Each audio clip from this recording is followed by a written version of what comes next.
Hello, everyone. Welcome to the May 2018 meeting for Integration Down Under.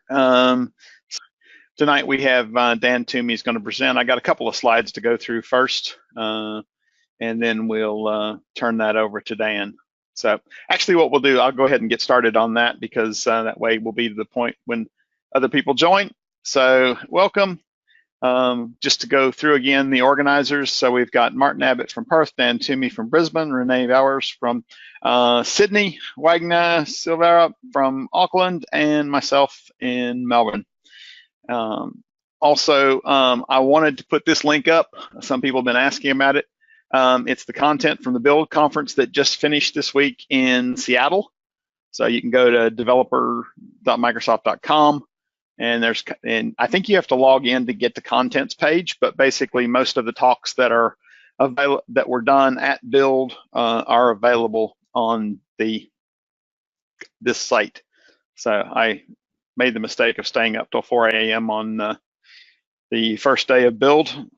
That's pretty much wrecked me for the rest of this week, but that's all right. And also, this is the talk we're having tonight. Dan Toomey, Senior Consultant from Mexia, on the iPaaS solutions.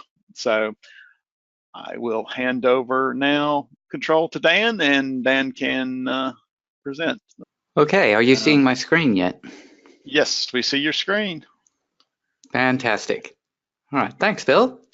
Okay. So, hi everyone. I'm Dan Toomey, as Bill mentioned, and tonight's topic is serverless iPaaS in Azure. So iPaaS, of course, means integration platform as a service. So just a little bit about me. I work for Mexia, and Mexia is a Microsoft partner, and we are integration specialists. So hence the reason why I'm interested in iPaaS.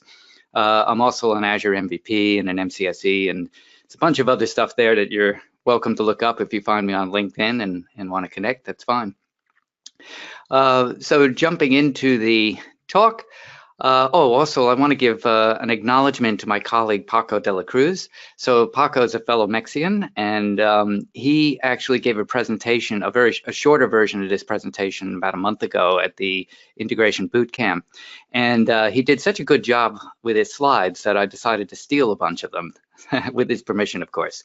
So some of the slicker slides that you'll see in here are probably Paco's work.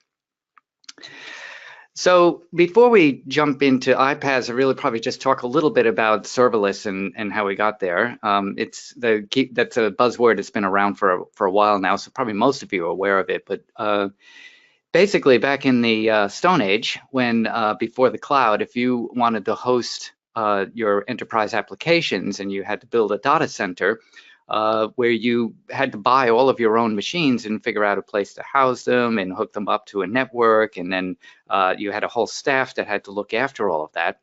And it was very difficult to move quickly if you needed to expand or scale up, because you needed time to actually provision new machines and get them all set up. So when IaaS came along, that was a great problem solver in that you could literally get machines spinning in a matter of minutes. So it's basically like rent a server. Just said, I need another server, so you'd click a few buttons and you'd have one running up in the cloud for you. And the good thing about that is, aside from the fact that you could scale up and down quickly, was you also had all of your high availability and your redundancy, because in Microsoft Azure, every server that you spin up has at least 2 replicas. And that's by default. And then, of course, if you want even more assurance, you could have geo-replication, where you actually have servers in different locations around the world. So, if a disaster happens, you would still have your business continuity. The only thing about IaaS was that even though you didn't have to worry about the physical infrastructure, you still had to worry about the software platforms and installing your applications and patching those servers and looking after them. And you also had to decide how you were going to scale and how many you would need. So when PaaS came along, that solved that problem to a degree, because now you didn't really have to worry about looking after the server itself so much. You just really wanted a platform. So this would be a case where I just want some place to host my website, or I want to deploy my database onto a SQL server, but I don't really want to worry about having to manage that whole SQL server. So PaaS was great for that, and it gave you that functionality. You still had to worry about scaling to a degree. So you had settings for that to determine how many instances that you wanted running, and some of those things like app services gives you the ability to auto scale. But then you would also have to worry about, how you set the programming for that auto scaling to make sure that it would actually scale up quickly enough when you needed to, but also not keep too many things running when you didn't need it to and spend more money than you wanted to. So the next step from that, of course, was serverless, where you actually, sorry, hang on a second here. Where with serverless, you didn't actually have to worry about the concept of servers at all. Literally, all you would do is deploy your app, and you wouldn't worry about where it was deployed. So the way this works is that the servers are fully abstracted from the user. You just have your application or your code, and you want it to run, and you tell Azure that you want to deploy this code, and Azure worries about how and where it's going to deploy that code, and it also worries about scaling. It does it automatically by demand, so you don't have to actually set any scalability settings. It will just happen for you. And because it's consumption-based, you pay only for what you use. So you can see that with this, you can really get your applications up and running very, very quickly because your developers really only have to worry about the architecture of the applications and making sure the code is right. They don't really have to worry about anything else. So that's the benefit of serverless. So when we talk about iPaaS, we're talking about integration platform as a service, and everything that I'm going to talk about today is pretty much serverless as well. So at the heart of your integration platform in Azure is logic apps. So logic apps are extremely powerful workflow engines and orchestration engines. So they're long-running processes, and they're capable. They come out of the box with a whole lot of connectors that enable you to integrate not only with other Azure services and also standard protocols, but also with a whole host of third-party SaaS applications.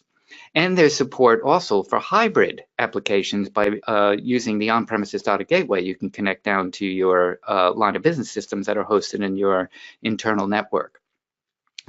So the next is the ability to run arbitrary code somewhere, and that's where Azure Functions comes in. So you can write a piece of code that you want to do a simple process and deploy that to Azure Functions, and you only pay when that code is actually executed. So it's really good. There's an advantage over logic apps because while you can implement a lot of logic using the workflow shapes in there, sometimes it can get a bit cumbersome or expensive where you can do the same thing in maybe 4 or 5 lines of code. You write that in an Azure function, and then you can call the Azure function from your logic app. We'll look at all of these things in depth, by the way, as we go through this presentation. Of course, integration solutions typically rely on messaging and patterns like pub/sub, publish and subscribe, and that's where Service Bus comes in for all that asynchronous messaging. Service Bus has been around for a long time, and it's a very, very powerful messaging platform for doing pub/sub. More recently, they've added EventGrid, which is the ability to write more reactive, event-driven type of programs, and it's extremely powerful. I'll talk later on about what the difference is between messaging and eventing. Now, once you build these applications, you need also to know how to expose them in a safe way and to put some governance over that, and maybe even some analysis and monetization, and add on features like caching to increase performance. All of those things can be managed in API management. So that is a very that's a full-featured product that enables to have your facade in front of your applications and to expose everything in a very, very safe way. One of the things it can do is also abstract your URLs, so you can do URL rewrites, and that means that if you've got your APIs are hosted in a variety of different places, and they could really be anywhere. They could be on-prem, they could be in Azure, they could be anywhere else. You can create a common URL, well, with a common domain name that's more friendly for your users. If that's all you're going to do is URL rewrites, then actually Azure Function Proxies can do that for you a lot cheaper. But it doesn't come with any of the other features that are built into API management. So you can build with all of these things very powerful integration solutions, but of course, in order to build them, you need a place to be able to write your code. So Visual Studio 2017 supports writing Azure Functions and Logic Apps within Visual Studio, which then gives you access to that full CI/CD pipeline, especially when you're using Visual Studio Team services.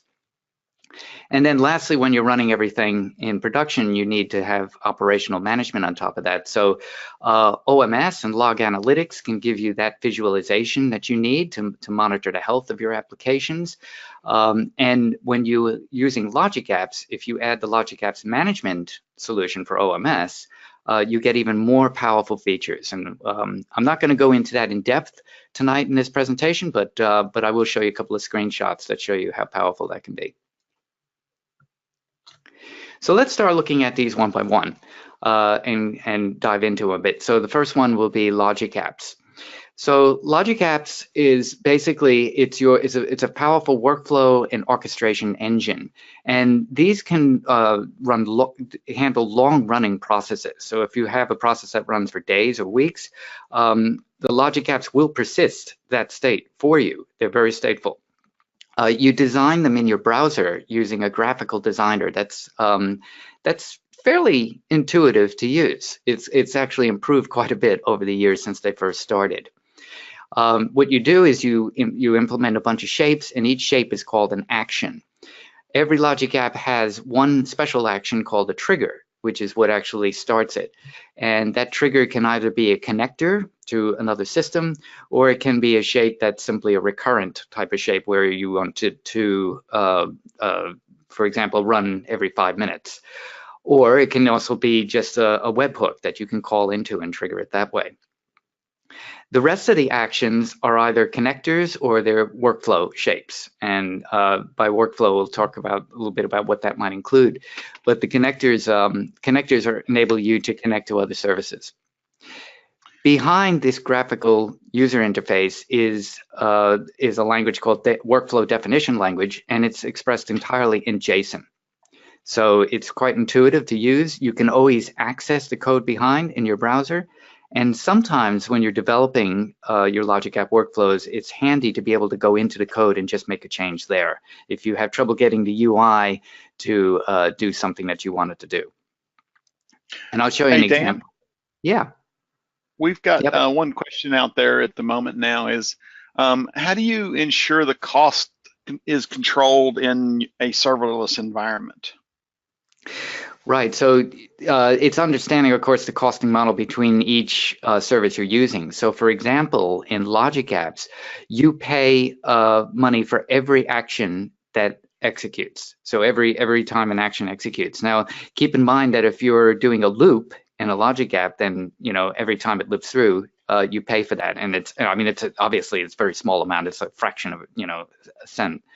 But you do need to keep that in mind when you're designing, because if you're talking about high traffic and you've got lots and lots of shapes in your Logic App, you'll be surprised how it can add up. With functions, again, it's on demand, so it just kind of depends on the particular service that you're using. And if you go to the pricing page for each service, it gives a pretty good description of how it works. So it's a matter of designing your application with that in mind. And I guess the functions also have several different ways at the moment to run them. So you could run the functions in a app service plan you already had if you were worried about the cost. That's right, you can. And is it still possible to do that with Logic Apps, Bill, or is it only consumption based now? Logic Apps are only consumption based. Right. I think earlier on, as far as I know, early on you could you had a choice, and then you had a PowerShell command to change it, but I don't think that's available anymore. So I would expect with functions, if you knew that it was going to be called a lot and running a lot of the time, and and you already had an app service plan, like if you were hosting a website, for example, it might make sense to put that function in there rather than use the consumption-based model. Well, So and also now, what they announced was the lot of traffic. We have a client that is just doing that, referring to app service plan instead of the pure consumption. Yep, and now that they talked about it at Build this week, you can also run your functions inside of a Docker container, and you can host that anywhere you want to host it.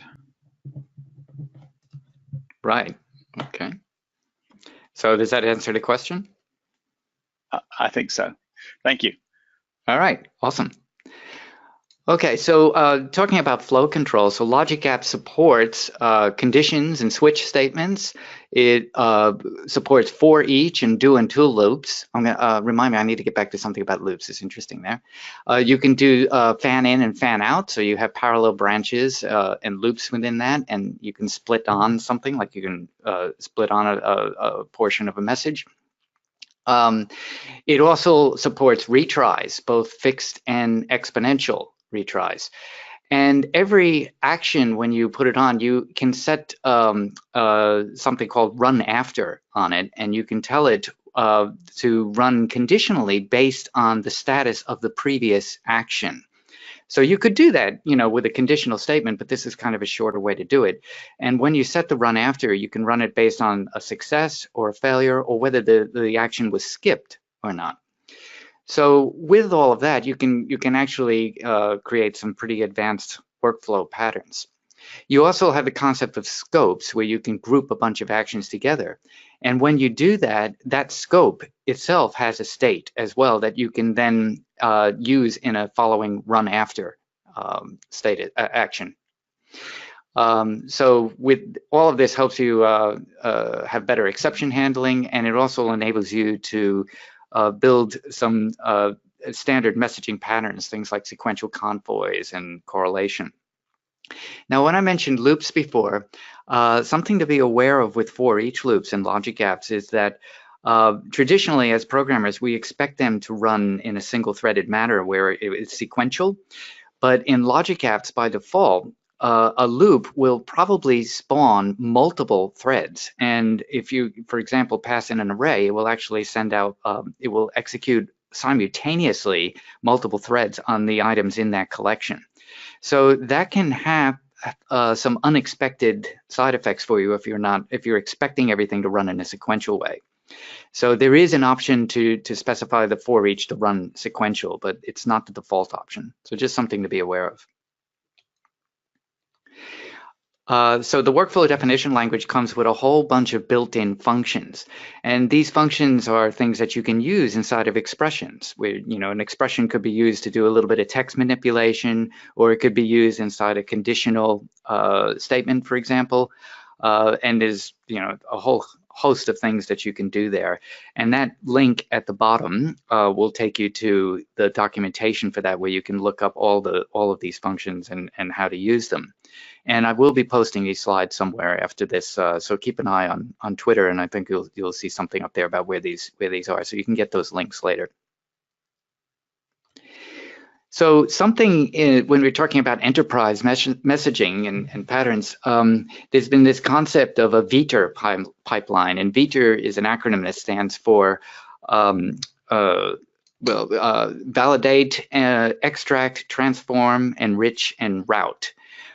If you ever used BizTalk services before they retired it, their whole pipeline was based on this pattern. So with Logic Apps and with the enterprise integration account, which I'll talk about on the next slide, you can build Veeder pipelines using Logic Apps. So with the validate, of course, that means that as your message comes in, you want to make sure it conforms to the standard that you expect it to, so you can consume it. And usually, if you're talking XML, that's XML validation. I think you could do JSON validation just as well. To accomplish this, you need to set up an integration account where you actually store the schema, and you can reference that schema when the message comes in. Extract means that you take out certain parts of that message that are useful. And obviously XPath allows you to do that. So you can take out either specific elements or literals, or you can take out an entire node set. For example, if you have an envelope message, you can take out just the payload part of that envelope. And transform means you can change that message from one format into another. So the good news is if you've already invested in BizTalk and you're migrating a BizTalk solution to the cloud, the BizTalk maps that you created in BizTalk Server are able to be imported into your integration account and used in your logic apps. So that's kind of nice to be able to do that. Enriching, of course, is being able to add data to the message, and you might have data coming from multiple sources and you want to combine it in a certain way. So you're capable of doing that. And of course, at the end, you route your message, and you can, if you want to have an asynchronous version of routing, you can always send it to a service bus topic.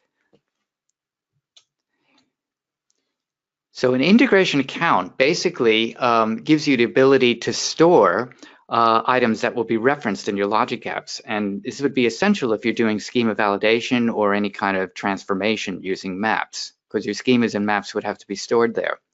It also supports B2B scenarios where, for example, if you're doing EDI and you can have your trading partners defined there and any agreements that you need for your EDI integrations, as well as certificates. So the integration account, it's not really that cheap. A standard account will cost you about $300 a month, but it only allows you to store up to 50 schemas and maps and only 2 trading partners and 1 agreement. So if you're doing B2B, it would be a very simple scenario where you can get away with a basic integration account. The standard integration account will cost you close to $1,000 a month, but then that gives you like I think 500 of everything in that list. Now, when I talked before about the connectors and said there were a lot of them, there are actually by now over 200 connectors. So I don't think this list is up to date. But if you look, for example, at the gray area that I have on the right side, and I'll just get my laser pointer on this section here. All of those connectors they're not Azure or even Microsoft. Those are third-party SaaS applications. So looking at that list, I mean, you'd be pretty hard-pressed to find a common SaaS application that there isn't already a connector for. I actually put that challenge out in a recent boot camp that we held, and I had to give away a couple of T-shirts because a couple of people did find one that wasn't in the list. But they're adding to these all the time. So even if there isn't one there now, there probably will be in the near future. So in addition to connecting to all these third-party products or services, you also can connect to a whole bunch of Azure connectors, which are in this sort of purple grid here. And other Microsoft products that aren't necessarily Azure hosted. So Office 365 stuff, SharePoint and Skype for business. All of those there's built-in connectors that are right there available for you to use. And of course, you've got your basic protocols covered, and you've got B2B support, as well as, flat file and being able to do validations and transforms for XML. And last, you've got these special connectors, the hybrid and enterprise connectors. And the reason they're special is because these connectors allow you they support the use of the on-premises data gateway, which allows you to connect to your systems that are housed in your corporate network, so on-prem. So there's 14 of these. If you're running any of these systems in your network, or of course, if you just want file system or SOAP or REST services, you can actually connect a logic app to those systems without making any changes in your corporate firewall. So it's built on the Service Bus Relay, which has been around for a while. If you're not familiar with what that is, I'll mention it a little bit more in depth later in this presentation. But it's basically you install the agent on-prem, and that opens an outbound connection to a safe endpoint in the cloud, and then you can connect your logic apps to that. So these 14 connectors all support the use of the on-premises data gateway. And one of the good things is that you don't actually pay any extra for using that data gateway. I imagine you'd probably pay some data egress charges, but there's no particular cost for the gateway itself. These 14 connectors do cost a little bit more than the other ones to use. So whereas the other connectors are just standard standard connector prices, these are about 10 times the cost, but we're still talking like a fraction of a cent for each execution. Another good thing about them is that more recently they started to support high availability, so you could install the agent on multiple servers in your local environment, and they also can work inside of a VNet or inside of ExpressRoute. And they're quite secure because they're secured with Service Bus Relay, which gives you SaaS shared access signatures and an encrypted channel and encrypted credentials. So moving into Azure Functions now. So functions enable you to execute arbitrary pieces of code. And the great thing about this is that you can write your code, you can write your method, and you don't have to worry about how it's deployed. You just deploy it as an Azure function and it's all handled for you. It's truly serverless. So you don't have to worry about creating a website or even a web job to host your code in. Functions will take care of doing that for you. And it comes out of the box with built-in integrations where you can bind it to a variety of Azure services for both inputs and outputs. And a good thing about Azure Functions is that if you host them on a VNet and your VNet is connected to your on-prem network, you can access resources on-prem. So right now, Logic Apps doesn't support running in a VNet. Of course, it gives you the on-prem data gateway with those special connectors, but Functions does. So with Functions, basically, it amounts to everything. It's triggered by an event, and an event can be either a webhook where you call into it directly, or it could be something that's scheduled to happen at a particular time, or it can be monitoring a data source such as a table, for example, and when a row is inserted, it can execute based on that. And then when the event triggers it, then it executes the code. And there's a great slide out there somewhere that shows an animation of how they came up with this logo. The lightning bolt, of course, represents the event, and the brackets represent the code. So that's how Functions got this logo. Right now, Functions supports C#, F#, Node.js, Java, and also PowerShell, which is in preview at the moment. And when we get to my demo later, I'll actually show you a PowerShell function. So you have the input data that comes from the event, and you have the outputs that you can send to, again, a variety of different bindings from your functions. It also accepts additional inputs. So aside from whatever data source triggers the function, whatever is the actual event, you can also add further inputs, and I'll also be showing that in the demo. Hey, Dan, we've got another question around when to use Logic Apps and when to use Functions, and I guess that leads right into the slide that you've just popped up. Yes, it does. Very well timed. So the difference really is that if you can think of functions as being able to execute small pieces of code, so think of them as microservices, for example, then your Logic Apps are what actually orchestrate and compose your applications calling those services. So Logic Apps are essentially stateful. So they manage that state as they call the various functions, whereas the functions themselves, by default, are stateless. Now you can make them stateful by using durable functions, but that essentially the main idea is that the Logic App is the orchestration, and the functions give you the actual microservices to call. Logic Apps, of course, they're graphically implemented, and they work on workflow definition language, which is expressed in JSON. Whereas when you write your functions, you can use more familiar languages like C# or Node.js. Logic Apps are all about connecting with the 200 plus connectors that they have, especially to SaaS services and things outside of Azure.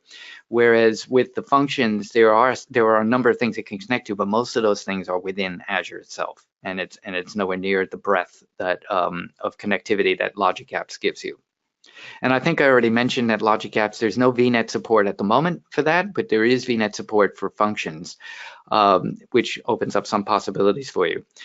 And Logic Apps also, you can only host those in Azure at the moment, whereas functions are supported on Azure Stack. So does that answer the question? Just to add to that, Dan, is that with the announcements from Build, you can pretty much now run functions anywhere you want to, because they run in a container, a Docker container, and that Docker container can be run pretty much anywhere. Yeah, awesome. So yeah, it's was part of the whole announcement around the cloud event. Excellent. Okay, so that about covers functions in this presentation. So the next thing we'll move on to is messaging and eventing, and we'll talk about service. Yeah, sorry, Bill. We just got one other question. How about using functions for transforming within a Logic app? For message transforming instead of a map? Yes, definitely. And I guess in that sense, you could save a bit of money by not having to provision an integration account if you didn't need it for anything else. So sure, if you can do your transformation in C# or some other code, then definitely you could send a message in and call it in and have it come out. That would be very valid. And there was one other question about elaborating on when I said you can run Azure Functions anywhere. That's the wording that I heard. I don't know the details about what anywhere means, but if it's a Docker container, that means you should be able to run it on premise. You should be able to, or on premises. You should be able to run it in Amazon if you want to. So pretty much, I think anywhere. Another question, is there a graphical representation like BTM file in BizTalk for Logic Apps or Azure Functions? No, there is no mapping tool.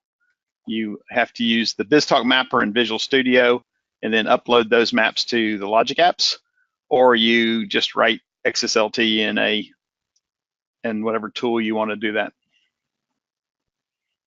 Right. Okay, that's pretty much all of the questions that are out there. Awesome.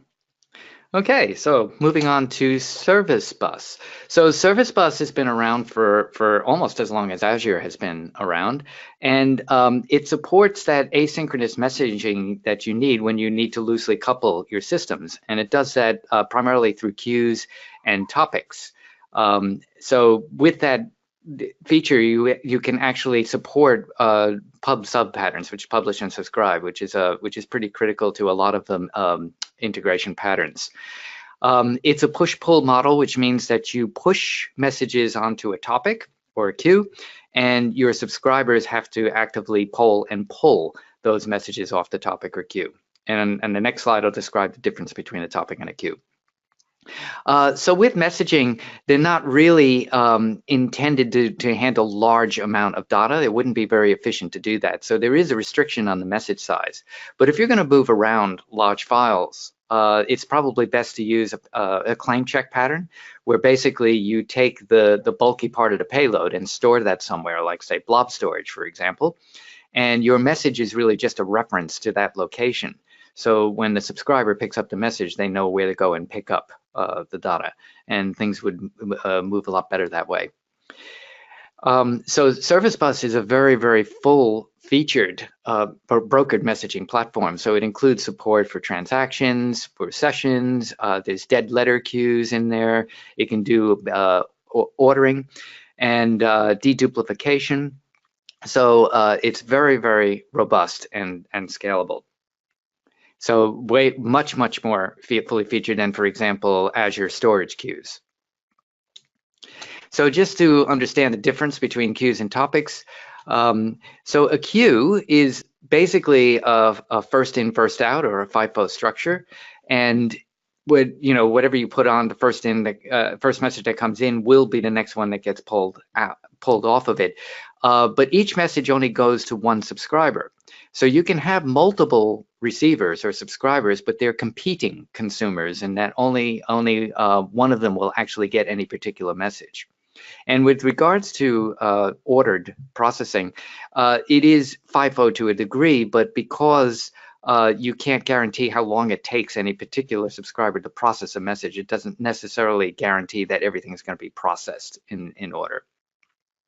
So topics are different than queues in that you have multiple subscribers, but each subscriber actually gets a copy of the message. And you can add filters to those subscribers so that they're only interested in certain messages. So with a topic, a message doesn't actually fall off that topic until all of the subscribers for it have received that message. And this enables you to do true pub-sub patterns.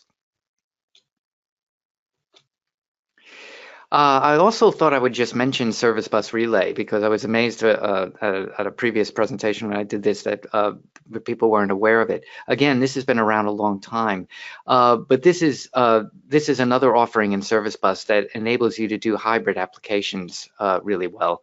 So the on-prem data gateway that I mentioned before in Logic Apps is built on this technology. And what it enables you to do is to have remote clients, whether they be in the cloud or another organization, connect to resources within your network without you having to make any significant changes to your network boundary. And the way it does that is you install an agent on-prem, and that agent opens up an outbound connection to an endpoint that's hosted in the cloud. And the endpoint is secured, usually with shared access signatures, so only somebody who knows it's there and knows how to provide the secret can access that endpoint. But when your client does know how to access that endpoint, they can actually reach that, and it becomes a rendezvous point for which they can then send messages over it, and those messages channel through into your network because of that outbound connection that you've had. And of course, it's bidirectional, so you can send messages either way. So moving on to EventGrid, the difference between messages and events is a little bit subtle. So an event is simply a notification that something has happened, whereas a message typically carries data with it. So if we take an example like the creation of a file, an event would notify you that a file was created, and it would give you a bit of metadata about that. For example, the file name and its location, maybe the size of the file and the time that it was created, but it's unlikely to give you the contents of that file. Whereas a message might include all of that metadata, but it also might include the actual data in the file. So it's a bit of a subtle difference, but the reason I mention it is because the message size limit for EventGrid is much less than it is for Service Bus, and that's kind of why. So what EventGrid does is it's kind of it's a reactive scenario which basically allows you to channel all your events through one place in Azure, and it comes out of the box with the ability to connect natively to a bunch of Azure services, but is also accessible to resources outside. And unlike Service Bus, it's a push-push model. So when you push something onto EventGrid, it actually pushes it out to the subscribers rather than them having to poll for those messages. So right now with EventGrid, I think this is up to date. These are the Azure services that are currently supported natively with EventGrid. So you've got a number of different publishers and a number of different handlers. But if you also notice, you've got custom topics under publishers. So anything that can actually create a properly formed event message can publish that to an EventGrid topic. And assuming they can authenticate to it as well. It doesn't have to be in Azure. And with webhooks being supported as a handler, anything that can expose a URL can then become a subscriber to those events. So its reach is well beyond that of Azure. So EventGrid is extremely performant. So it's 99% of its transactions should happen in sub-second, in microseconds. It is very, very scalable. It's designed to handle 10 million events per second per region. And it's also extremely resilient because messages will, when it's pushing out to subscribers, if it fails, it will keep retrying for up to 24 hours with an exponential backoff. And something kind of neat about that is the exponential backoff is also randomized slightly, so you don't get that just a repeated pattern of bursting if a service goes down. So it doesn't create that bottlenecking feature. So with these messaging options, it's probably worth just talking about the difference between Service Bus and EventGrid and Event Hub.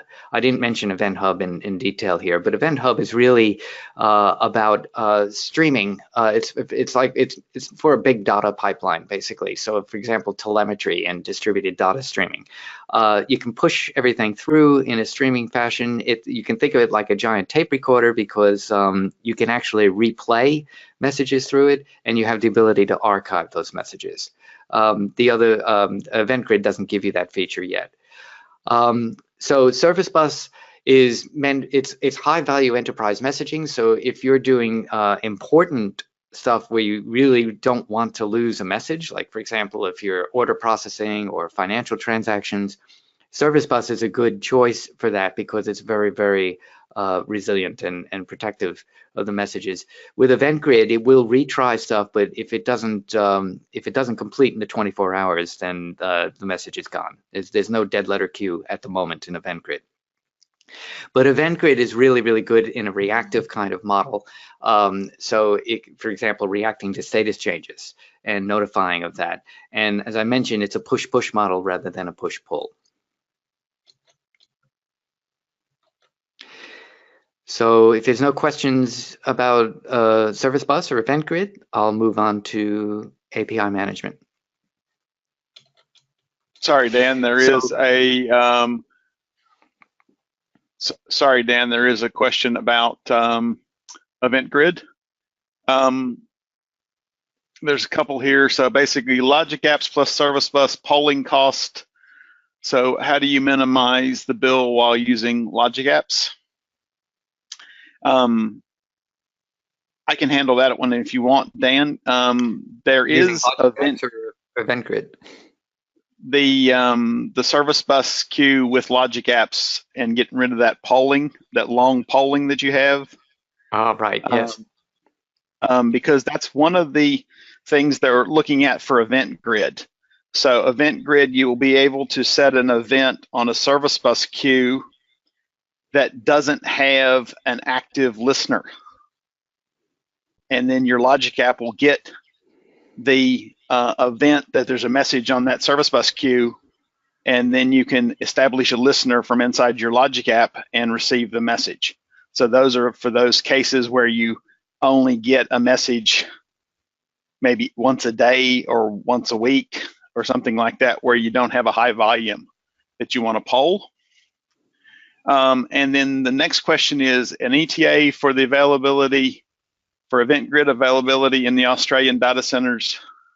It's already here, isn't it? It came in last Friday evening before build.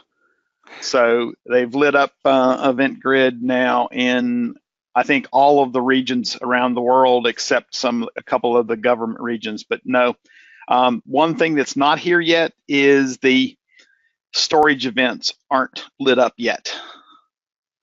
Right. I've been trying to chase that at the moment, but the storage events haven't been lit up. But EventGrid is alive in the Australian data centers now. And then there's another one here. Just saw storage events turned on now. Okay, Aaron, that's good. I'll have a look. And then another question was, how different is event listening to polling? So you want to handle that one, Dan? Yeah, well, I think that that comes down to that push-pull versus push-push model. So the good thing about EventGrid is that you don't, as a subscriber, you don't have to poll. EventGrid will actually actively notify you when there's a message and send that through. So that is a difference between EventGrid and Service Bus. And that is how you can save money with your logic apps too. If you trigger a logic app with EventGrid, you won't, because the logic app isn't polling all the time, you're not paying for that action executing constantly. Okay, one other question. So if you lose the lock on a message, do EventGrid will notify the logic app again. Okay, so you're not doing the same mechanism as you would with Service Bus. The message is pushed to your logic app. So if you lose that, if your logic app crashes, that event's gone. You have to do some work on that, and that also has some relevance of whether you decide to use Service Bus or you use EventGrid. If you can't lose the message, it has to be Service Bus.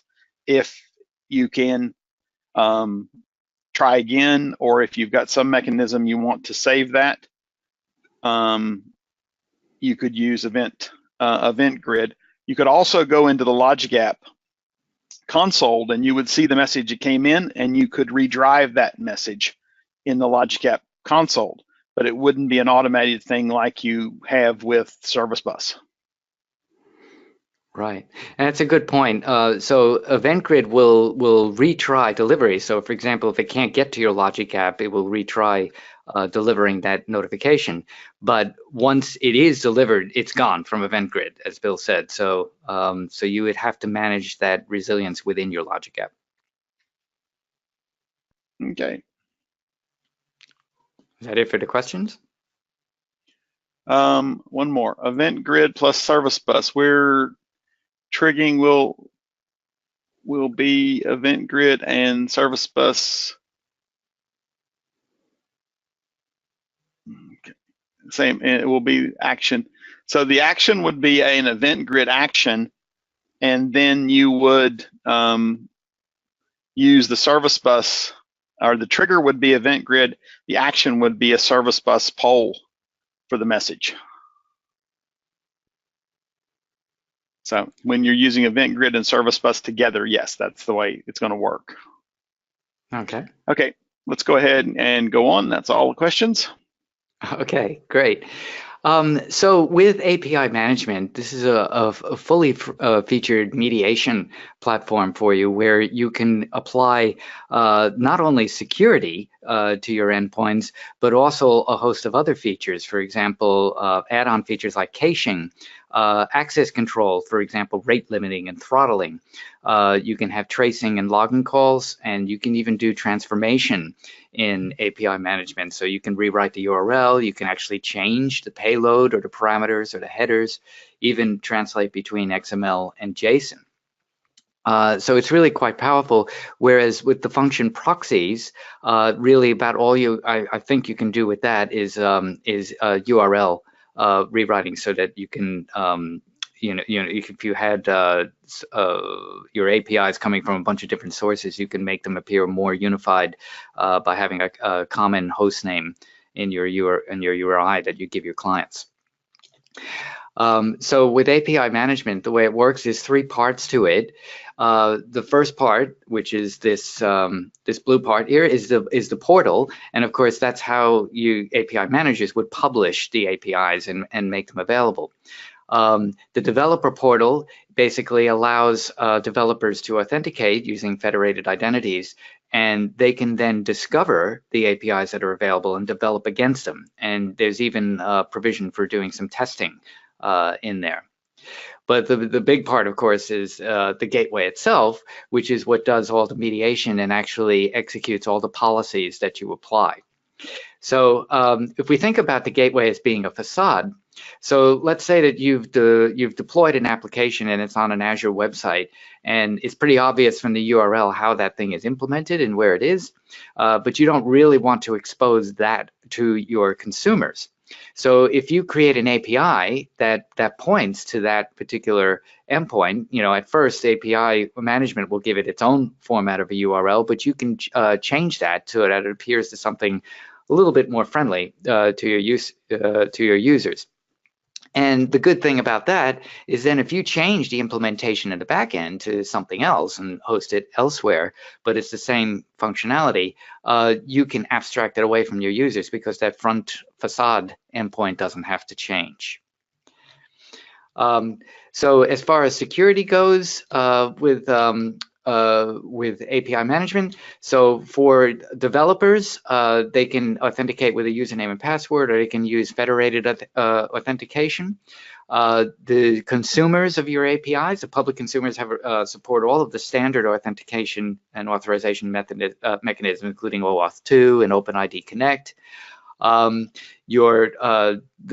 developers and the people who actually create the APIs on the portal, because it's an Azure resource, they would just use their Azure account and the role-based access control that comes along with that. And for authenticating to your backend services, again, it supports all pretty much all of the standard stuff. So basic authentication, mutual certificate, shared secrets, and of course, if you put it in a VNet, then you have you can take advantage of that as well in the network security groups. So the way API management works is by policies. You can create a whole pipeline of different policies that come out of the box, which you then configure. And those policies can vary from access control, where you have, say, for example, rate limiting or throttling or quotas, to protection. You can guard against SQL injection attacks, for example, or any kind of malicious code. You can do transformation and actually change properties in the message, whether it's in the headers or in the payload. You can implement caching to improve performance, and a few other features as well. I can't remember how many policies it comes with out of the box, but it must be in excess of 30 of them. Would you know, Bill?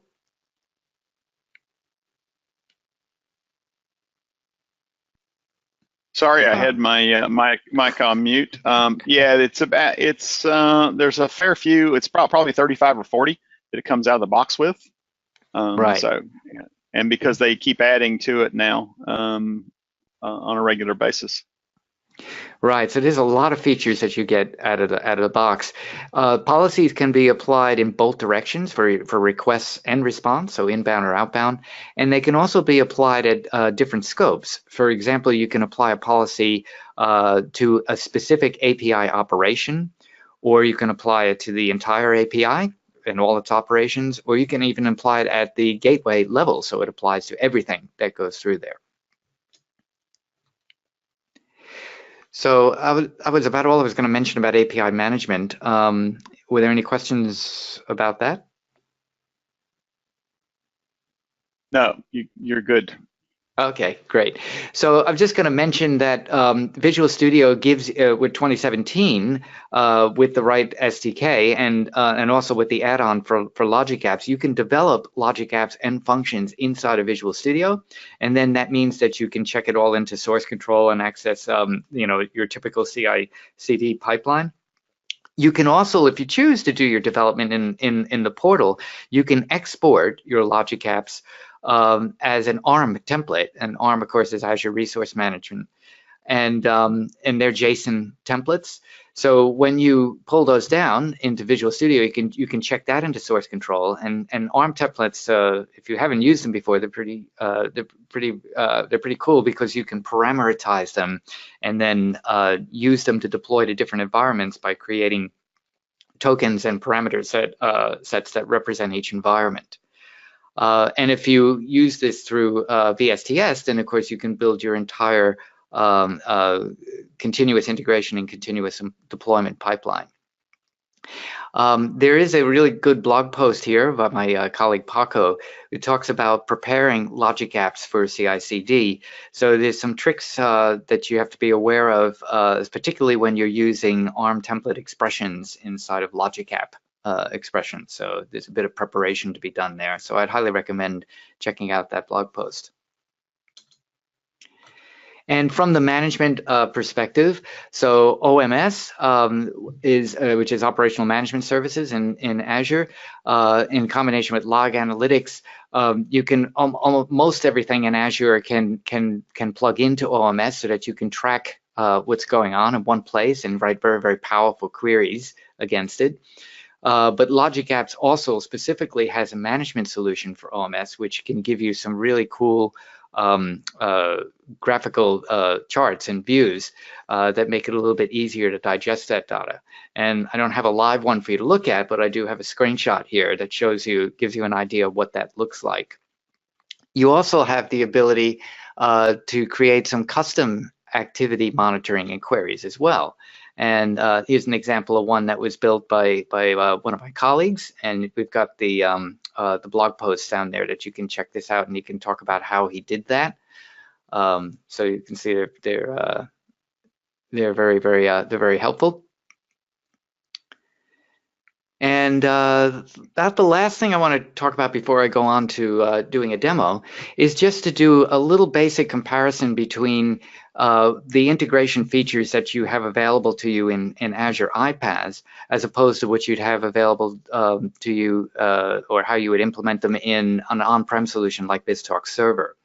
So, for example, the powerful messaging engine and messaging box that you get in BizTalk Server, which supports that pub/sub model, is available to you through Service Bus Topics and also EventGrid if you're doing event notifications. The orchestration capability in BizTalk is Logic App Workflows, and the connectors marry up to the adapters. For Azure Functions, being able to execute arbitrary code the way you would normally have done that in BizTalk is you might, if it was a couple of lines, you might put it in an expression shape. And if it was anything more complicated than that, you'd probably write a .NET helper to do that. API management, I've kind of, that covers a broad area of features actually. And just thinking about what that mirrors in BizTalk, I was thinking about pipelines, because pipelines in BizTalk generally allow you to do processing on a message before you actually persist it to your database. So things like validation and maybe extracting parts of the message or splitting on the message and stuff like that you would do in a pipeline.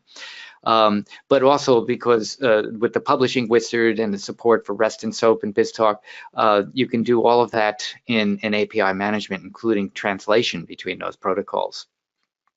And if you want to do EDI, or if you want to do transformations or schema validation, you're able to do that in Logic Apps by using an enterprise integration account.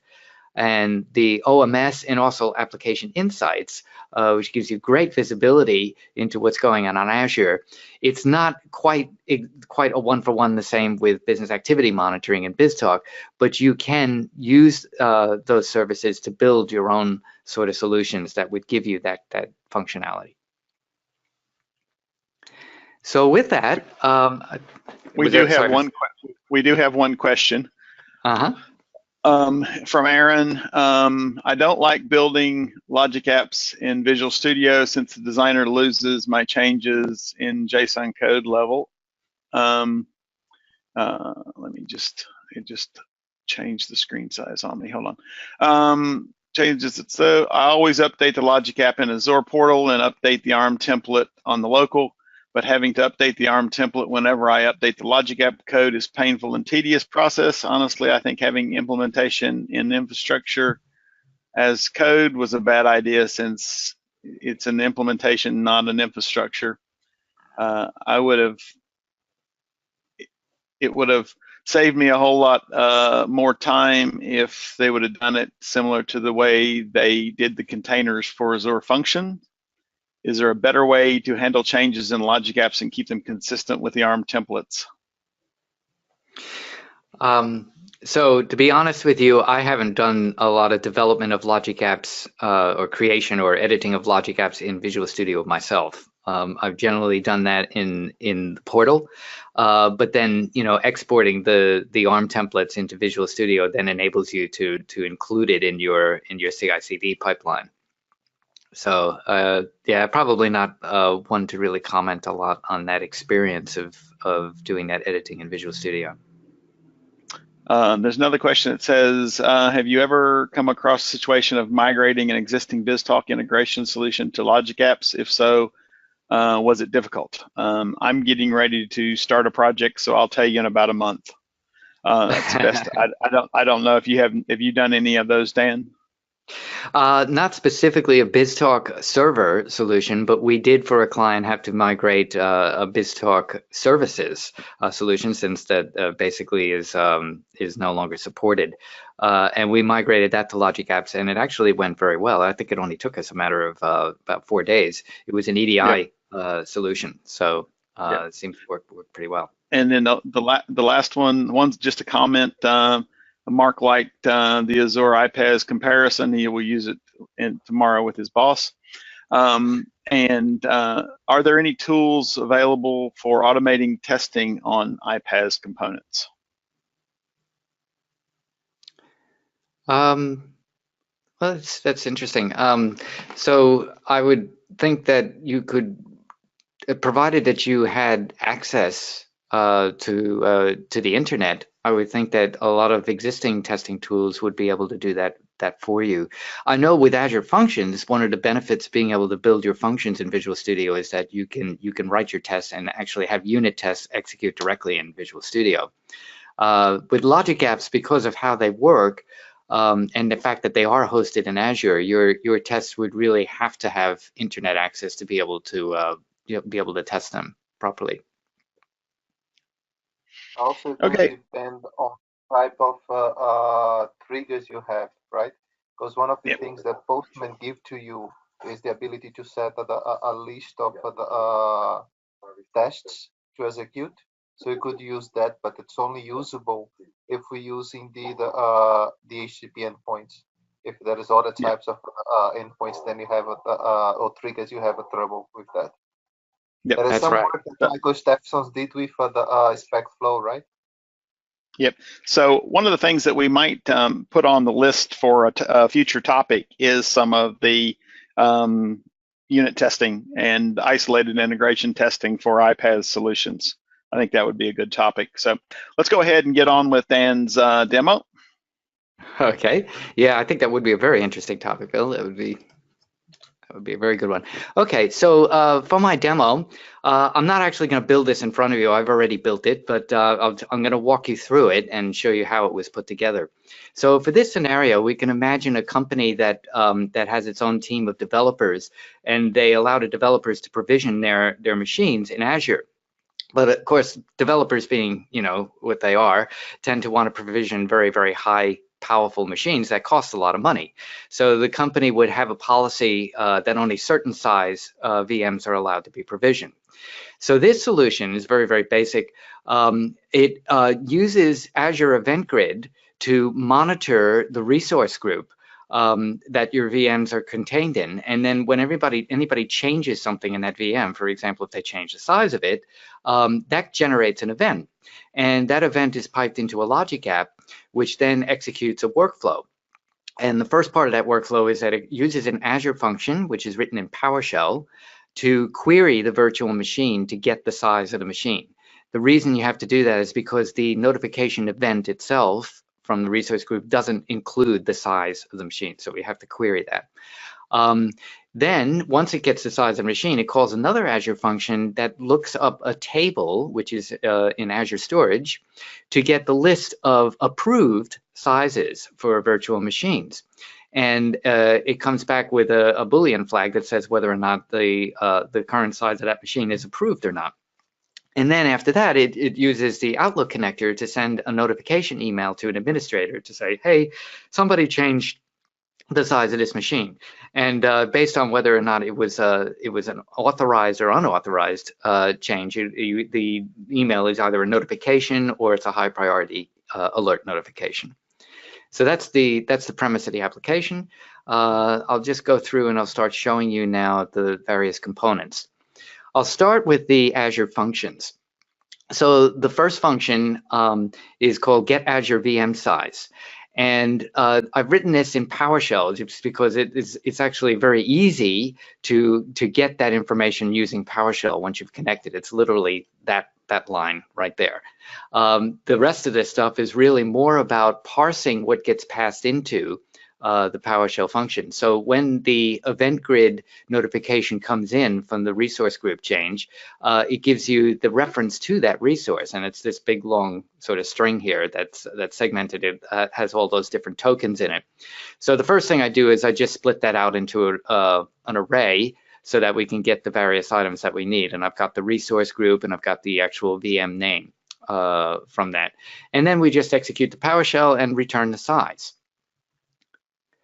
The next function that I did is about determining, looking up a table and determining whether or not that size is actually one of the authorized sizes. So this is written in C#, and you'll notice that it's got this additional parameter called input table. Now, what's interesting about this function is that this is a case where we have not just the trigger, the event trigger, but we also have an additional input, which is the result of querying a table in Azure Storage. So that's really what this code does, is it just goes through and it gets, it uses that binding to query the table and determines whether or not it finds that binding in it and passes either true or false back. And the only, the parameter from the actual event is simply the size of the VM that was retrieved from the previous function. So I'll just show you on the integrate part for this function how the bindings work. So with this trigger is simply just an HTTP request. So you can choose which methods are supported. This at the moment it supports both post or what's the other one? Get. So you can use either one of those, but you could restrict it if you wanted to particular methods. And then, of course, the output is just a return value. But here we have the input, which is optional to set. In this case, I've said that I want to use Azure Storage. And when I click that, when I wanted to hook this up to an Azure table, all I had to do was click New, and that pulled up a list of all the storage accounts that were available to me in this subscription. And by choosing one of those, it automatically binds to that connection string. So I never actually had to specify a connection string and get down to that level. It was quite easy to set that up. And then that it created a binding file, which then enabled the function to be able to talk to that particular resource and get additional data from it. So those are the two functions that I'm using. Then, of course, the logic app is what's driving all of this, and I'll just go into edit mode. Sorry, I meant to load that up before. So this logic app is what's actually going to execute the workflow. And the very first thing, which is the trigger for this logic app, is an EventGrid trigger. So configuring this, you choose the operation, which is when a resource event occurs. So this is monitoring a resource group. And all I have to do really is give the subscription, the resource type, which is resource group, and the particular name of that resource group.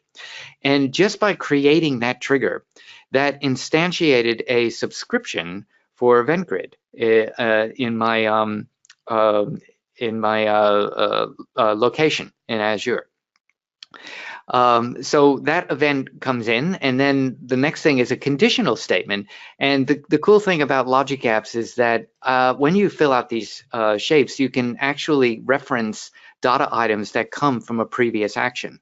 So we can see here that all of these properties are what comes out of that EventGrid action, that event, and I don't actually have to specify the actual code for it. I can just select them.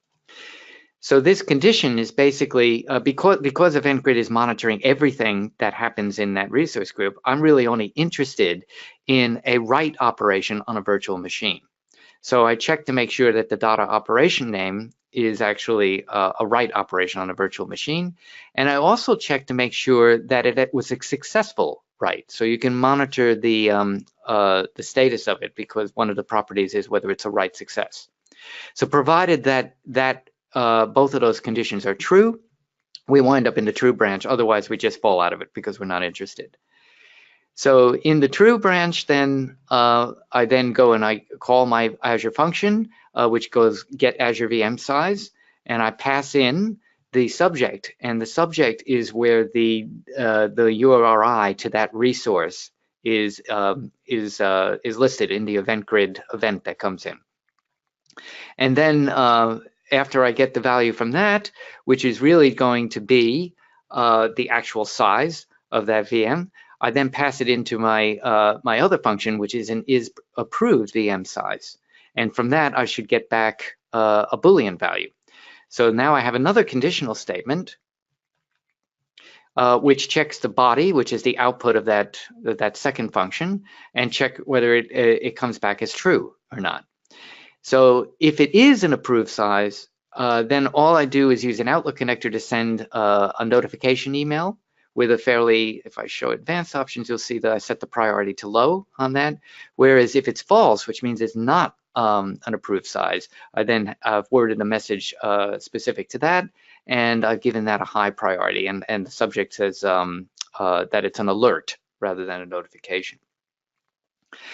So one thing that's interesting is in this particular dynamic expression, you can choose to use dynamic content, which is, now that we're further down, sorry, we'll go to dynamic content. Now that we're further down in the logic flow, you can see that every action that's happened before this has its own set of data items that you can reference in there.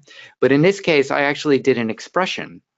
And the expression here was, I wanted to take that big long string, which is the name of the, I think I had an example of it here, which is that contains the reference to the actual resource, the VM, and just basically cut it down so I was only getting the VM name from that. And for that, I was able to use a bit of an expression there. And that's using some of the methods from those workflow definition expressions that I showed you on that slide.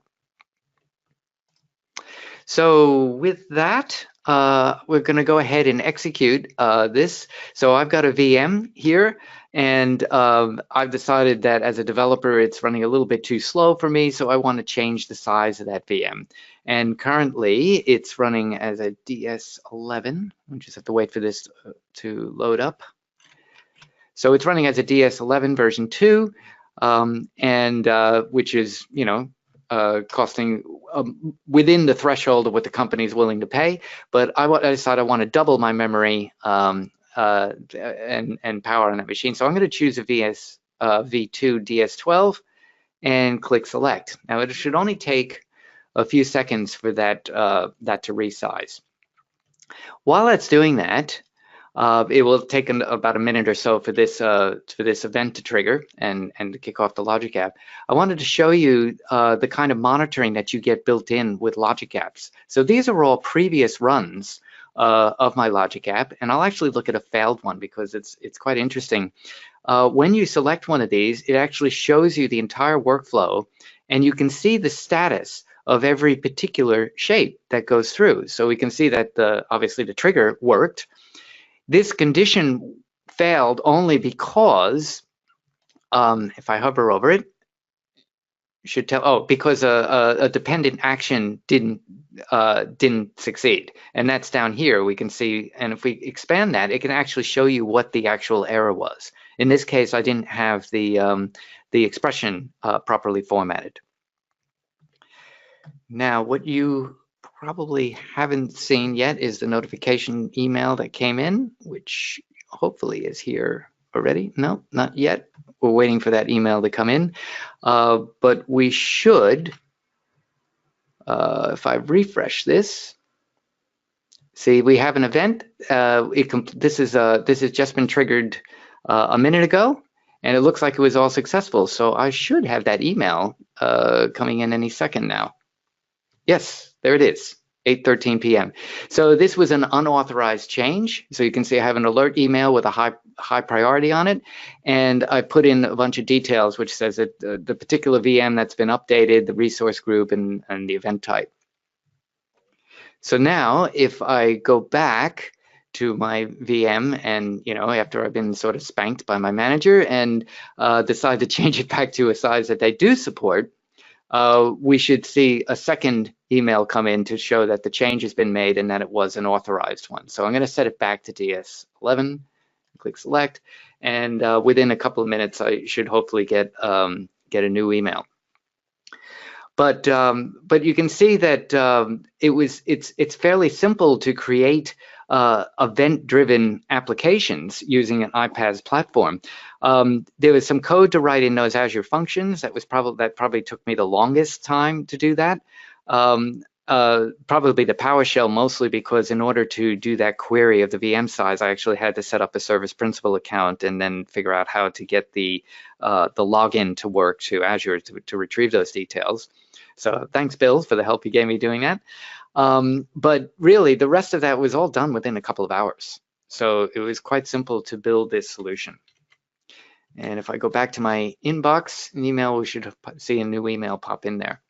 So while we're waiting for that, are there any questions? Ah, there it is. A notification. Let's just come in. No, there's no questions out there at the moment. Fantastic. All right. Well, in that case, I will wrap up with my last couple of slides. Oh, actually, sorry, I forgot I had actually done some animation on that. So I've given some resources here that you can look up to find more information about logic apps and other things related to serverless iPaaS. And there are actually quite a number of blog posts that my colleagues Justin Yu and Paco de la Cruz have written on the Mexia blog lately. So I'd really really recommend checking them out. They're quite detailed and really good blog posts. And if you want to, if you have any questions or want to talk about doing serverless iPaaS, please feel free to get in touch with us at Mexia. We live and breathe this stuff, so we'd be happy to help you out. And that's pretty much it. Thank you very much, Stan. There's no questions out there at the moment. And for those people listening, if you've got colleagues that want to see this too, we will be putting up I'll put up the recording and tweet about that on the Integration Down Under Twitter account shortly. So it shouldn't be too long for that. But thank you very much, Dan, and thanks everyone for attending. Bill, just hey, yes, Renee, just a quick one. So yep. I noticed there were a few questions which in my opinion were people which were a little bit concerned about the costing model for logic apps because it's consumption based. Just to give everyone a heads up listening, there will be a isolated offering for logic apps. So that means that you will eventually have a paid fees, a standard fee per month, and then you won't have any limitations on it. That will go in private preview probably next month, and they hope to have it go into public preview somewhere at the end of the summer. So keep a close eye on that one. So that actually will help the enterprise customers who will have a lot of loads where actually the consumption-based model won't work. So that's something to look out for. Yeah, so there's a few things coming along that line too. So yeah, they're moving fairly fast for that. So there's probably going to be, there was a bunch of announcements at Build. There's probably going to be an equal number of announcements at Ignite, which is in mid-September. So basically watch that space. And some of them on integrating in about 3 weeks. Yeah, and there will be some more announcements. Aaron, I'm not sure whether it's going to go into an app service plan or not. I'm not sure exactly how it's going to work. I think it might just be you get a isolated app logic app container, and you pay X number of dollars for that. So, but we're not sure yet. They haven't really given a lot of details yet. Okay, thanks everybody for attending, and thanks Dan for presenting, and we will see you next month. Thanks everyone. See you later. Good night, everyone. Bye. Great job, Dan. See you all.